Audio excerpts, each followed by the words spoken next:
Hey, St. Joseph, this is Father St.Denis, and it's so great to be here with you this week as we have such an awesome lineup of feast days that we've been through and we're continuing to go through.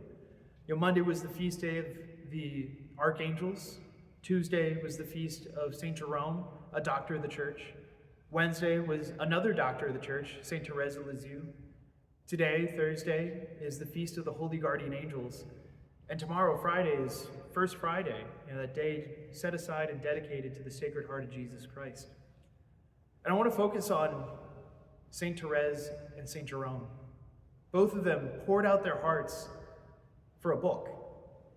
St. Jerome for the book, in translating the Bible from Hebrew and Greek into one language of Latin to give us the Vulgate.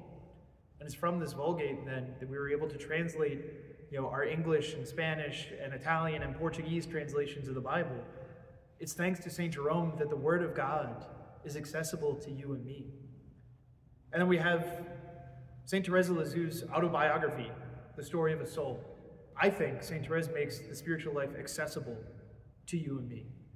In such a beautiful way, she explains that not all of us are called to do great and heroic things, but we can do those small things with heroic love, or as she calls it, her little way.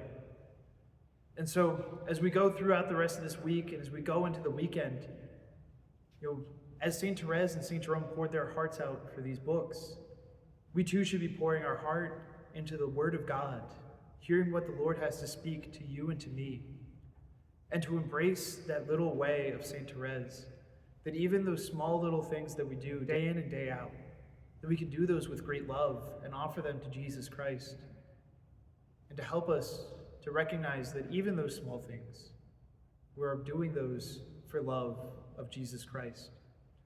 And so my brothers and sisters, have a wonderful rest of your day, and I look forward to seeing you again soon. God bless.